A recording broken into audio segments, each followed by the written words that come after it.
it feels really good being out here. I wish the olive oil was here. It feels really, really nice.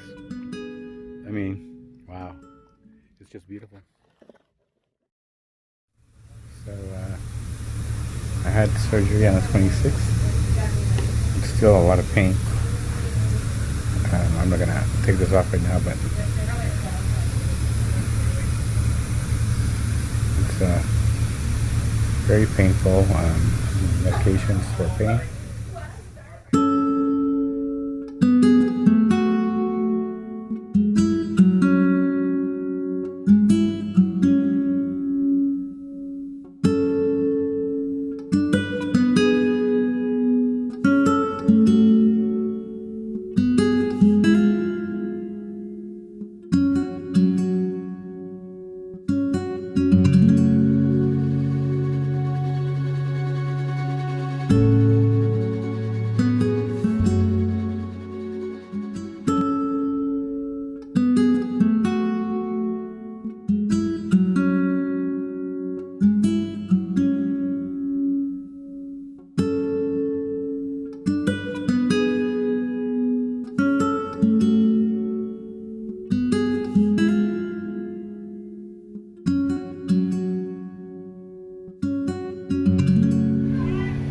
Hi. So this video is concerning the heart attack basically that I had, and one of the reasons why I'm putting this on the Felipe and olive oil hike is because of the fact of the things that hiking has done in order to help me to minimize the effect of the heart attack, and also the fact that I want to be able to I still would like to hike the Pacific Crest Trail next year. It has gotten that much more difficult, however, because I really don't know how long my recovery will take. So to start off, let me first say a little bit of what a heart attack is. Basically, a heart attack is anything that damages the muscle tissue of the heart. And in my case, as you probably have seen the timeline that I've been showing, that's what I was feeling. Pains. I didn't think it was the heart. I thought it was at times respiratory. I thought it was maybe heartburn. I thought it was probably respiratory because it got worse during exertion. They did an EKG, and the EKG showed that there was a septal infarct, which the septum is the middle part of the heart that separates the two sides. But the EKG itself looked normal. Immediately at the clinic, they sent me to the ER, where they took some troponins. And those are labs that check the enzymes of the heart. The heart releases this kind of enzymes if there is damage occurring. And so there was some troponins, and little by little it started going down, and they put me on blood pressure medication, and they also put me on a heparin drip to thin out the blood, make it easier for my heart to work, while they were doing more tests. They did chest x-rays and ultrasounds and echocardiograms. When I was talking with one of the cardiologists, I had a team of cardiologists and surgeons as well. They all did say one thing: because of all the cycling and hiking and backpacking that I've done, it really strengthened my heart. The ejection fraction, which is the amount of blood that can be put out when the ventricle squeezes, was very strong. And when they did the echocardiogram, there was no sign of damage as far as the movement of the heart as it goes through its cycles of pumping the blood. So those were good things, and they did say that they believed it was because my heart was relatively strong, and in part due to the exercise throughout the years that I have done, which does say a lot about exercise. So what they found when they did the angiogram, which they stick a catheter into your heart, they did find that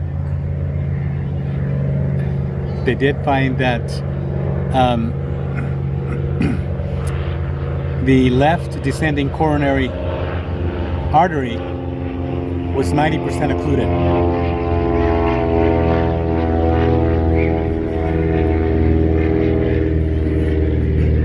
Was 90% occluded. They found that the left descending coronary artery was 90% occluded, and 3 of the other ones were 50% occluded. And so that's why it was giving me those kind of problems.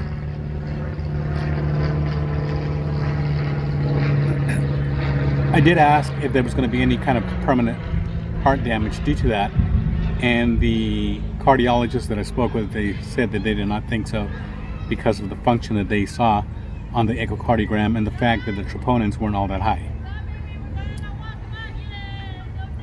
After they did the bypass, I no longer felt that burning pain that I was feeling, although I was feeling pain to the rest of my chest area due to the fact that when they do a coronary artery bypass and graft, otherwise known as a cabbage, it is open heart surgery, not as open of the heart, but open of the chest to work on the heart.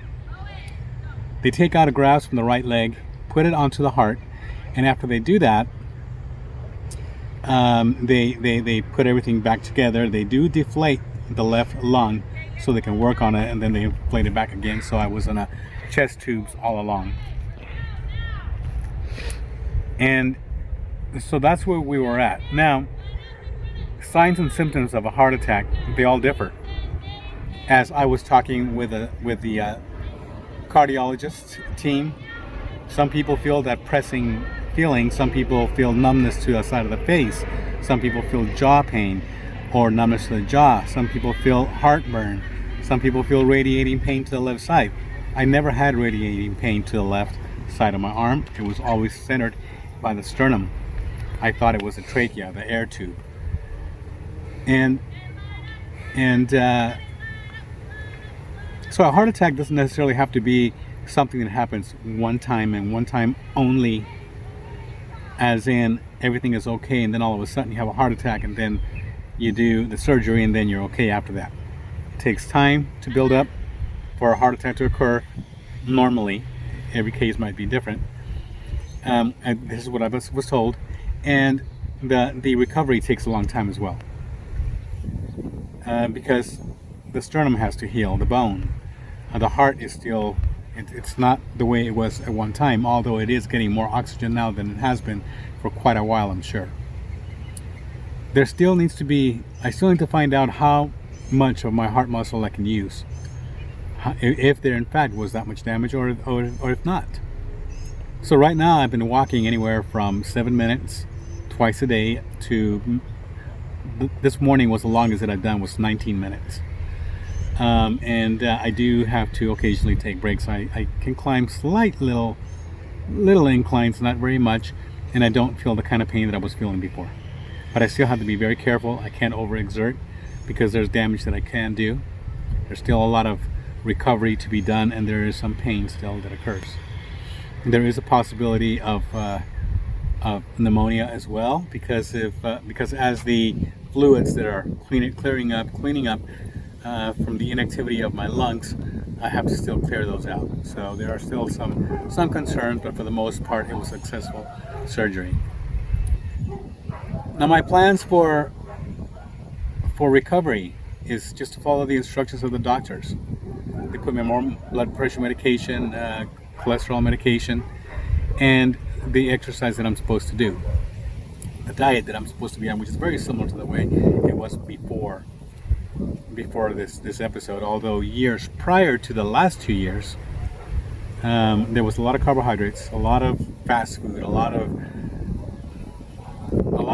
food well, just a lot of carbohydrates, to be honest with you. A lot of rice, a lot of beans, a lot of potatoes, a lot of noodles.